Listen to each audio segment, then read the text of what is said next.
అందరికీ నమస్కారం. Welcome to Surya's view YouTube channel. దయచేసి ఈ వీడియో చివరి వరకు చూడండి. చాలా ఇంపార్టెంట్ అయిన వీడియో. ఒక ఊళ్ళో నరసయ్య అని ఒక ఆయన, చాలా డబ్బున్నాయన. వాళ్ళ కూతురు పెళ్లి చేస్తున్నాడు. జనరల్‌గా మీకు అందరికీ తెలుసు. కూతురు పెళ్ళంటే మన దగ్గర డబ్బులున్నా లేకపోయినా చాలా వెచ్చించి మనం భోజనాలు పెడుతుంటాం. పెళ్లి భోజనాలు పెడుతున్నాడు. చాలా డబ్బులు ఖర్చు పెట్టి పెద్ద ఫంక్షన్ హాల్ బుక్ చేసి అందరికి చక్కగా ఘనంగా పెళ్లి చేసే కూతురికి భోజనాలు పెడుతున్నాడు. అయితే భోజనాలకు వచ్చిన వాళ్ళని ఒకళ్ళనొకళ్ళు పలకరించుకుంటూ ఆయన అందరిని పలకరించుకుంటూ ముందుకు సాగుతున్నాడు. అయితే అక్కడ అంటే ఇద్దరి మధ్యలో ఒక ఆయన కూర్చొనున్నాడు. ఆయన చూసి "నువ్వేంటి ఇక్కడ కూర్చున్నావు? లే" అని చెప్పి గట్టిగా అరిచాడు. అనగానే ఒకసారి అందరూ ఈ నరసయ్యని చూస్తున్నారు. ఎందుకంటే ఆ కూర్చున్న అతను మాసిపోయిన బట్టలు, ఆల్మోస్ట్ చెప్పాలంటే అంటే ఆల్మోస్ట్ ఒక వాసనొస్తున్న ఆ స్టేజ్‌లో ఉన్న బట్టలు. ఓకే. శుభ్రంగా లేడు మనిషి. వచ్చి భోజనం చేద్దామని ఆ ఆకులో చేయి పెట్టాడు. చేయి పెట్టగానే ఇతను కోపంతో గట్టిగా చేయి పట్టుకొని అలా అతని గుంజి తోసేసాడు బయటికి. ఎవరు? నరసయ్య. నరసయ్య ఎవరు? పెళ్లి కూతురు వాళ్ళ నాన్నగారు. తోసేటప్పటికి ఆయన ఆ పక్కనున్న గేటు తగిలి ఈ ముక్కు నుంచి రక్తం కారడం స్టార్ట్ అయింది.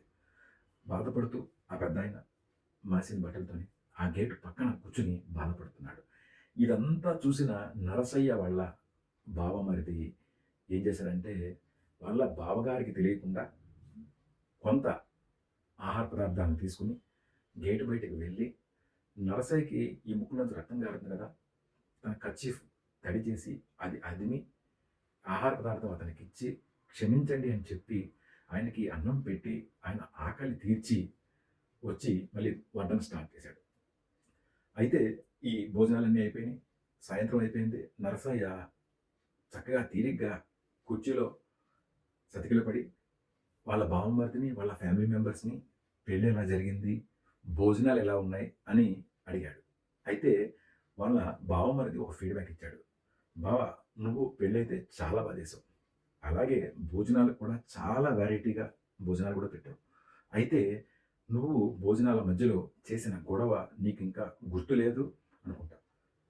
ఆ నువ్వు చేసిన గొడవ వల్ల నీకు చాలా బ్యాడ్ నేమ్ వచ్చింది." అనగానే ఒక్కసారి గతుక్కుమన్నాడు నరసయ్య. ఏమైంది అనగానే, అతను భోజనం చేస్తుంటే జస్ట్ చేయబోతుంటే నువ్వు అతన్ని లాగి తోయడం, అతనికి రక్తం రావడం ఇవన్నీ కూడా అక్కడ ఉన్న వాళ్ళందరూ చూశారు.